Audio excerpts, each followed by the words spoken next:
RS Bharathi அவர்கள் சொன்னார் இல்லையா இப்போ ரீசெண்டாக அதிமுகவும் நாங்களும் பங்காளிங்க மாதிரி, ஏன் திரும்பவும் சேரணுன்ற இப்போ சுச்சுவேஷன் வந்து இப்போ சேர்ந்தா அதில் என்ன தப்பு இருக்குது அப்படின்ற மாதிரி கேட்குறாருன்னா, இப்போ அதுக்கான சாத்தியக்கூறுகள் தென்படுறதாக பார்க்குறீங்களா? ஒரு விஷயம் புரிஞ்சுக்கங்க, திமுக திராவிட கட்சி, அதிமுக திராவிட கட்சி கிடையாது.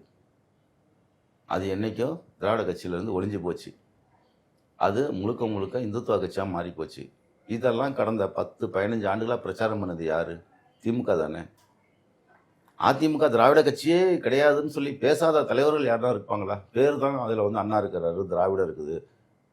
இப்போ எப்படி பங்காளி கட்சியாக மாறினாங்க? தேவைன்னா பங்காளிம்பீங்க, தேவையில்லைன்னா அது திராவிட கட்சியே கிடையாது அப்படிம்பீங்க. இதெல்லாம் மக்கள் பார்க்குறாங்க. இதெல்லாம் தோல்விக்கான காரணங்க. நீங்கள் எடுக்கிற ஸ்டாண்ட் இருக்குல்ல, இதெல்லாம் தோல்விக்கான காரணங்க. சீமானால் சஸ்டெயின் பண்ண முடியுது, உங்களால் ஏன் சஸ்டெயின் பண்ண முடியல? என்ன காரணம் அப்படின்னு கேட்டிங்கன்னா, அவன்கிட்ட எல்லாமே கீழே கிராஸ் ரூட் லெவலில் வரும். சரியோ தவறோ ஒரு கொள்கை பூர்வமாக இருக்கிறாங்க. கிராஸ் ரூட் வரலுமே ஒரு தவறான கொள்கைன்னு கூட வச்சுக்கோங்களேன். ஆனால் கிராஸ் ரூட் வரலும் அந்த பிடிப்பில் இருக்கிறாங்க. உங்களில் எத்தனை பேர் அந்த பிடிப்பில் இருக்கீங்க? நான் என்ன சொல்கிறேன், இவருக்கெல்லாம் வந்து நம்ம ஒரு விஆர்எஸ் மாதிரி கொடுத்து நம்ம எல்லாருமே கொஞ்சம் பணம் போட்டு மாதம் மாதம் உனக்கு பணம் கொடுத்துட்றேன், வீட்டில் தயவு செஞ்சு பேசாமல் உட்காரு அப்படின்னு தான் நம்ம சொல்லணும்.